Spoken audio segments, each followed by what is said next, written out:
Hey, what is going on guys? Danny here, hope you've all been doing well. In this video, we'll be going through 4 different kinds of PC builds, all of which have Ryzen processors in them. These 4 builds will be targeting different budgets, and will have parts chosen that can provide the user with benefits in various scenarios. For the most part, I'll be going through the list, talking briefly about each component in the list and why I chose it. However, if you want to hear a more in-depth discussion about why I believe it's a great time to build a Ryzen-based system, I'll leave a link down below to another video where I talked about that. With that said, we might as well get straight into it. The first build we'll be going through is what I call the budget workhorse. Targeting the $600 price point, don't be deceived by the price tag, as this is still a very capable PC. For the CPU, I decided to go with the previous generation Ryzen 5 2600. This is a 6-core 12-threaded part that will provide you with a decent amount of processing power. Whether you want to just game or dive into a little bit of content creation, this CPU will be totally capable of doing just that. Since the Ryzen 5 2600 comes with the Wraith Spire cooler, which is good enough for the stock configuration, I decided to just stick with that. And you can save a little bit of money and use that towards something else like more storage or a better graphics card. But if the user decides they want to overclock, want better thermals and acoustics, then I'll leave that up to them. For the motherboard, we've got the ASRock B450M Steel Legend. This is a micro ATX board that comes in at the $90 price point, which has a lot going for it. At this price point, I was pretty surprised with the quality of the board. It's got VRMs that are enough to handle the 2600, it's got dual M.2 slots, supports high frequency memory, and aesthetically looks pretty good too. For the RAM, we've got 16GB of Crucial Ballistic Sport clocked at 3000 MHz. As Ryzen thrives off the fast memory, I would highly recommend a fast frequency kit to let the CPU stretch its legs, which will provide a good performance uplift in just about every scenario. For just $60, you're getting pretty good bang for the buck here. Now for storage, I would highly recommend getting an SSD as your main boot drive, as they're much more faster than your typical mechanical hard drive. For this build, I've chosen the ADATA SU635 240GB model, which should be enough for the OS, all your main programs, and even a few games. To complement the SSD, I recommend throwing in a 1TB mechanical drive. The Western Digital Blue is a really good fast drive. At 7200 RPMs, that should give you the mass storage for your media files, videos, and the rest of your gaming library. For the power supply, I've chosen the EVGA 500BR. This is a bronze-rated power supply that will get the job done for a build like this where power requirements aren't really that high at all. For the case housing all the components, I went with the Fractal Design Focus G. This is a really solid case for $56. Visually, it looks nice. It comes preloaded with 2 fans, so you get some airflow going to cool the components, and there appears to be a decent amount of room in there to work with, and cable management is also pretty good. So for all these parts, we're just over $600 at the time of making this video, for a very solid build that will be able to game just fine at 1080p and can be even capable of doing a bit of content creation. Do keep in mind, price can vary from retailer to retailer, and can vary depending on the time you're looking at things. Moving on, we've got the all-rounder build, which is able to handle modern gaming with ease at 1080p or 1440p. Plus, along with the processing power, it's a great workstation build at a cost-effective price point. For the CPU, we've got the Ryzen 7 2700X, which also comes with an excellent stock cooler, the Wraith Prism, that should be more than enough to run the CPU in its stock configuration. For just $160, you're seriously getting a lot of performance per dollar here, as this CPU offers 8 cores, 16 threads, and boosts to 4.35 GHz. You're getting decent single-core performance, and multi-core performance is also really excellent. Now, if you're an individual who is leaning towards gaming, then I would suggest checking out a Ryzen 5 3600. Even though you get 2 less cores, single-core performance is quite a bit higher, allowing for better overall gaming performance. For the motherboard, we've got the MSI B450 Tomahawk Max coming in at $114. This board pretty much has all the features to accommodate the rest of the parts in this build. For a B450 board, it's got excellent VRMs that would be able to handle overclocking with ease. It has plenty of options for the I/O with USB 3.2 Type A and C ports. We've got an M.2 slot for NVMe support and plenty of SATA ports for storage and drives. Along with that, it does come 3rd gen ready out of the box, so down the road if you decided you needed more CPU power, you could easily upgrade it by dropping in a Ryzen 3000 CPU with more cores. For the RAM, we are still going with the 16GB kit, except this time it's a kit from Corsair for $65 that offers higher memory speeds rated at 3200 MHz, so the higher the better. Now for the GPU, I really wanted to go with something that wouldn't be extremely overkill at this budget, but would still be a substantial upgrade over the previous build.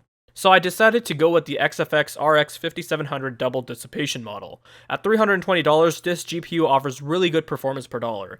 At 1080p, this GPU will be able to handle pretty much anything you throw at it, and you'd be able to game at a fairly high frame rate as well. Not only that, if you decided to bump up the resolution to 1440p, you'd still be able to attain a smooth experience for the most part. Now, if you are a bit hard pressed on cash, you can drop it down to something like a 1660 Super, which should be able to handle 1080p still without any issues. However, at 1440p, you would have to make some compromises. For storage, I decided to keep the same SSD hard drive combo, except I decided to go with a larger sized SSD. And for $65, the WD Blue offers pretty good value. For the power supply, we've got the EVGA 650 GQ. This is a fully modular gold rated unit, so it's high quality and offers good amount of headroom for this build in case you have any future upgrades. For the case, I've chosen the Corsair IQ220T RGB, and I really like this case. When it comes to cases, you can really go with anything you like, as long as it can fit the components, offers good airflow, then you're fine, so you don't have to go with the ones I've chosen. Now, the Corsair IQ220T comes preloaded with 3 SP120 RGB fans. You've got a good amount of airflow, and aesthetically, they look great.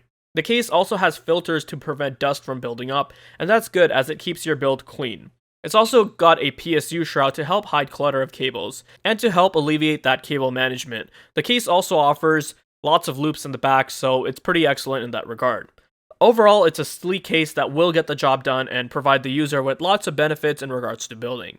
At under $950, this build will serve you quite well in many areas of computing. Now for the third build, we have a PC that's pretty similar to the All-Rounder, but I guess you could say that this PC is just a version of that one on steroids. For the CPU, we've got the Ryzen 7 3700X. This 3700X is also an 8-core 16-threaded part. However, what makes the 3000 series chips different from the second gen is that they're based on AMD's Zen 2 architecture and are manufactured on TSMC's 7nm node. This allows the 3000 series to attain higher boost clocks, have more cache, have higher IPC, and use a better integrated memory controller for better memory compatibility. I've done a more in-depth breakdown of why Ryzen 3000 is a good upgrade over the previous generation, and like always, those videos will be in the video description. Now, due to being on the 7nm node, the 3700X is actually quite efficient and runs fairly cool, so once again, I've decided to stick with the Wraith Prism. It'll be adequate for running the CPU at stock, but if you want better thermals, you can go with an aftermarket cooler. Since we have a 3rd gen CPU into this build, I decided to go with an X570 board, and the one that we've got in this build is the Tough Gaming X570 Plus from Asus. Now, this isn't a top tier X570 board, but still offers a lot of features. Main features being PCI Express 4.0 support, and with that, you can take advantage of the Gen 4 NVMe's. Adding to that, the board's got plenty of USB ports in the back, plenty of SATA ports, 2 M.2 slots, supports high-frequency memory, and much more. For the RAM, we've got the same Corsair kit from the previous build at 3200 MHz. But like I mentioned, Ryzen has a updated memory controller, and you can use something like Ryzen DRAM calculator to overclock the memory even further. For the graphics card, I decided to go with the MSI GeForce RTX 2070 Super Ventus Edition. This GPU should provide us with plenty of power to play games at 1440p with max settings while still being able to attain a smooth frame rate. In fact, the 2070 Super actually trades blows with the 1080 Ti, and when overclocked can even match an RTX 2080. So depending on the game, you might be able to game at 4K with acceptable settings and achieve 60 FPS. The MSI model seems to do a pretty decent job for the price compared to models of other AIBs. As the 2070 Super isn't a GPU with a high TDP, so the cooler on this one should be enough for it. Now for the SSD, I decided to throw in a 1TB NVMe drive, which is the ADATA SX8200 Pro. For the price, this drive is giving you a top tier NVMe performance comparable to other drives like the Western Digital Black SN750 or Samsung 970 EVO, but at a lower price point. With read and write speeds north of 3000 megabytes per second, your system is going to be very snappy. As for the hard drive, I've also decided to bump up the capacity to 2TB with the Seagate Barracuda. The power supply we've got is the Corsair RM750X. This is a really high quality power supply that's using top-notch grade components. It's fully modular and under load operates very quietly. Corsair gives you a nice 10-year warranty with the unit, and that should tell you how much faith they put into their product. Finally, for the case, we have the same Corsair IQ220T for the same reasons as mentioned earlier. At under $1,500, this is an amazing gaming workstation build. Last but definitely not least, we've got the no compromises build. With this build, I didn't really have a budget I was working off of. This is a build for those that want the best performance but don't necessarily want to jump to the high-end desktop platform. For the CPU, we've got a Ryzen 9 3900X, a 12-core 24-thread processor that is an absolute monster. If you want to know why this thing is a beast, then definitely check out my review where I go over quite a few benchmarks in various areas of computing. In terms of gaming and prosumer applications, the 3900X handles all of these tasks with ease. Now, if you did want to take it to the next level, you can go for the Ryzen 9 3950X, which would give you 16 cores and 32 threads if your workload did demand it. As someone who's been using a Ryzen 9 3900X since the CPU launched, I've been very content with my purchase. Now for the CPU cooler, this time I would recommend going with an aftermarket solution. Due to the number of cores this CPU has in such a small package, things can get quite heated, so in order to tame it, I went with the NZXT Kraken X72, which is a 360mm all-in-one liquid cooler.